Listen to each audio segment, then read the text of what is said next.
आज मैं सोच रही थी आपके साथ कौन सी रेसिपी शेयर करूं। तो आज मैंने सोचा कि आपके लिए कोई इजीली कोई लेकर आती हूँ रेसिपी जो आप आसानी से बना सकें, क्योंकि आगे रमज़ान आ रहे हैं तो हमें इस आसान आसान चीज़ों की ज़रूरत पड़ेगी। तो मैंने सोचा चलिए आपको आसान बताती हूँ। मैंने इसमें 2 अंडों का यूज़ किया है,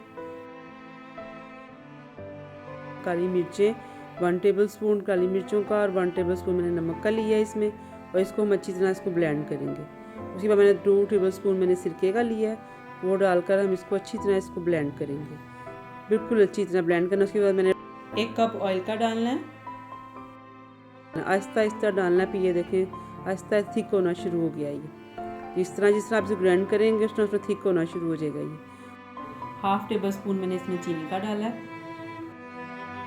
ये देखिए अब इसको अच्छी तरह ब्लेंड किया तो ये देखें क्रीमी बन गई है, बहुत मज़ेदार बनी है क्रीमी। ये देखें कितना अच्छी क्रीमी बनी है ये। और ये देखें मैं डिश आउट करने लगी हूँ, और बहुत आसान तरीके से हमने बनाई है इसे, और घर में बनाई है। साफ़ी के से आगे रमज़ान आ रहे हैं, आप इसको करें। इंशाल्लाह अगली वीडियो में मिलेंगे। अल्लाह हाफिज़।